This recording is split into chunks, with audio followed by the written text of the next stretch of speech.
Hello, children. Many a times we view others with narrow lenses and even try to view them through imposed prejudice, prisms of caste, class, gender, color, religion, region, etc.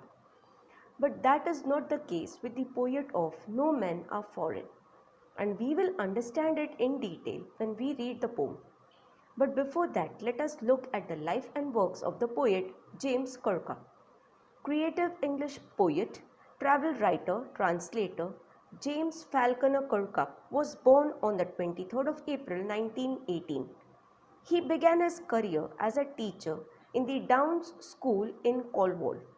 In 1947, he wrote his first book of poetry titled The Drowned Sailor. Then, between 1950 and 1952, he was the first Gregory Poetry Fellow at Leeds University, which made him the first resident university poet in the United Kingdom.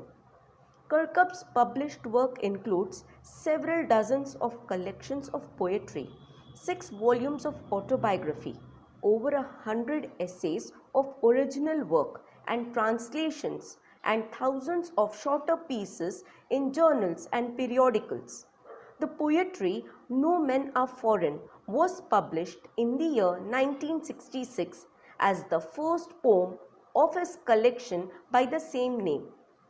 This poem reflects xenophobia. Now, children, does anybody know what is the meaning of xenophobia? It is the fear of strangers. When you see someone new, you don't feel like talking to them or going near them. This generally happens with small children. Have you seen small and cute babies whom we feel like touching, but they won't allow us? The baby only knows the touch of his father and mother, so it gets scared of all others whom he finds strangers. Now, in the poem No Men Are Foreign, why do you think the poet has used the word foreign? Because the poet wants to convey the message that no one in this world is a stranger, and try to remind us of the many ways in which we are all the same, for we are all human. Remember, no men are strange, no country is foreign. Beneath all uniforms, a single body breathes. Like ours, the land our brothers walk upon is earth like this, in which we all shall lie. In this stanza, the poet emphasizes the value of universal brotherhood. The poet draws our attention to the absence of any differences among the people of different countries. He asks us never to forget that people living in other countries are not strange or unfamiliar. Under their different types of clothes, all human beings are same. All human bodies live and breathe in the same fashion. We are all brothers because we walk upon the same earth that we have divided into countries. We all shall meet the same earth in the end when we shall be buried in it after death. They too, aware of sun and air and water, are fed by peaceful harvests, by war's long winter starved. Their hands are ours, and in their lines we read a labor not different from our own. This stanza says that all people of the world are nourished and nurtured equally by the elements of nature, sun, air and water. Everyone is united by the sameness of spirit.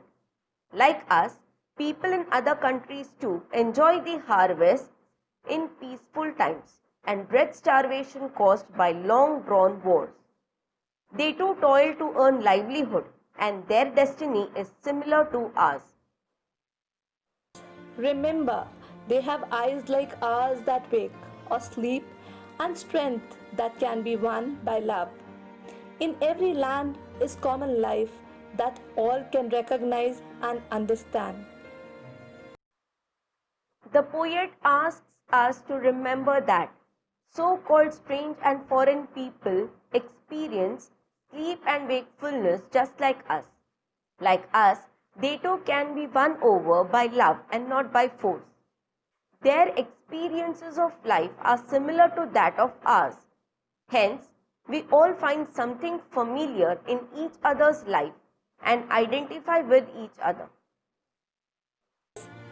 Let us remember whenever we are told to hate our brothers, it's ourselves that we shall dispossess, betray, condemn. Remember, we who take arms against each other.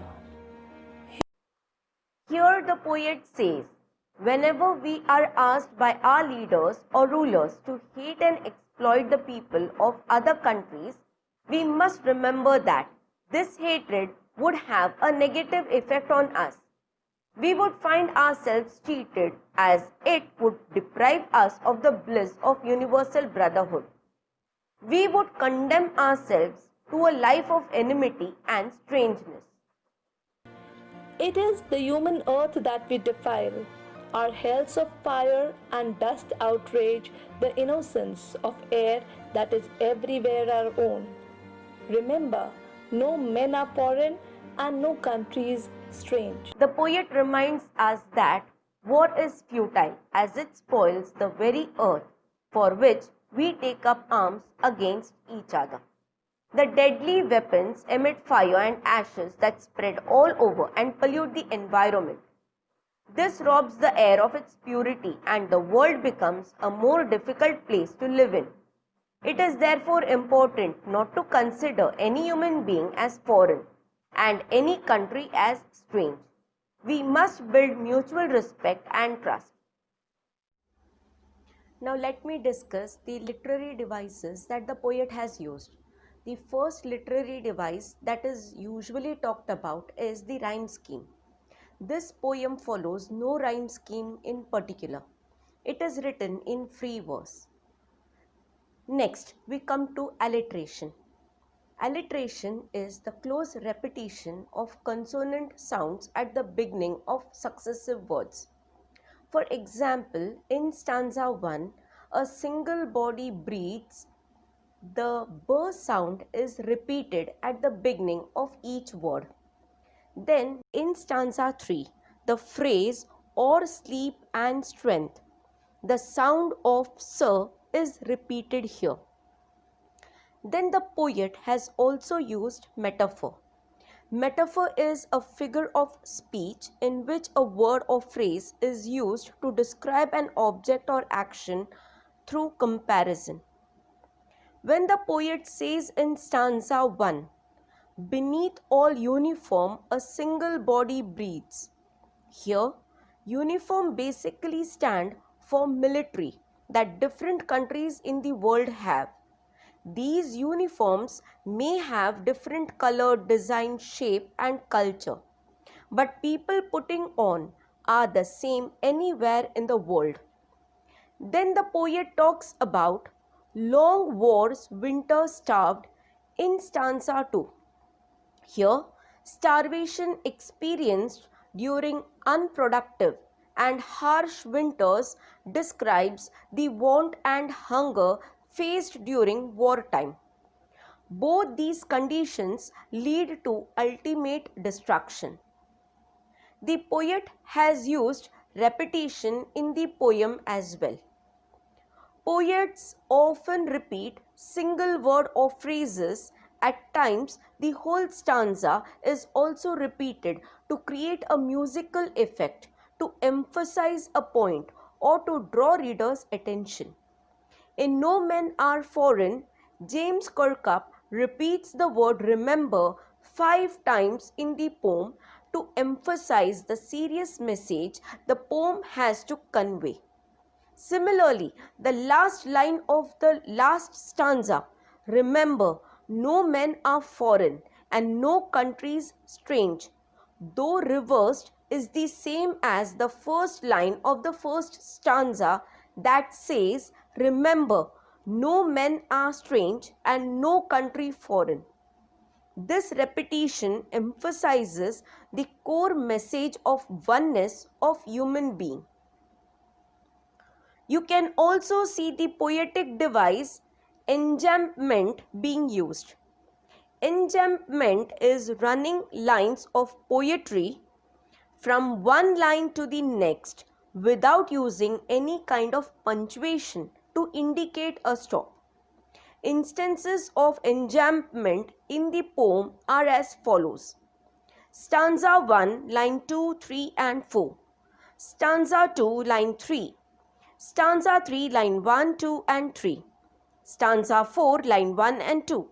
And stanza 5, line 2 and 3. I hope that the objective of the poem to inculcate the values of unity, affection, and to overcome the thought of war with the thought of peace has been achieved. Watch the next video and learn how we can do simple things and make others feel good. Acts of kindness, acts of generosity is how simple it is to make people feel good. I was walking down the streets of New York City, and a guy walking in front of me, his backpack opened and a bunch of paper fell out on the street. I didn't think much of it. I bent down, I gathered up the papers, handed them back to him, and pointed out that his bag had opened. Now, in our bodies, there's a chemical called oxytocin. Oxytocin is responsible for all the warm and fuzzies, unicorns and rainbows. It's responsible for all the warm feelings and connectedness we have with each other. Friendship, love. Huge amounts of oxytocin surge through a woman's body as she gives birth. This is what is responsible for the mother-child bond. Oxytocin binds human beings. There are many ways to get oxytocin. One of them is acts of kindness and acts of generosity. It feels good when we do something nice for someone. It feels good when someone does something nice for us. On this particular day, I did something for someone with no expectation of anything in return. I got a little surge of oxytocin. I felt good. He turned to me and he said, "Thank you. It feels nice when someone does something for us with no expectation of anything in return." He felt good. I walked to the end of the street. I'm waiting to cross the street. And a total stranger who happened to be standing next to me said, "I saw what you did back there. That was really cool." As it turns out, witnessing an act of generosity releases oxytocin, and he felt good. And the best part about oxytocin is the more oxytocin we have in our bodies, the more generous we become. It is Mother Nature's way of trying desperately to get us to look after each other.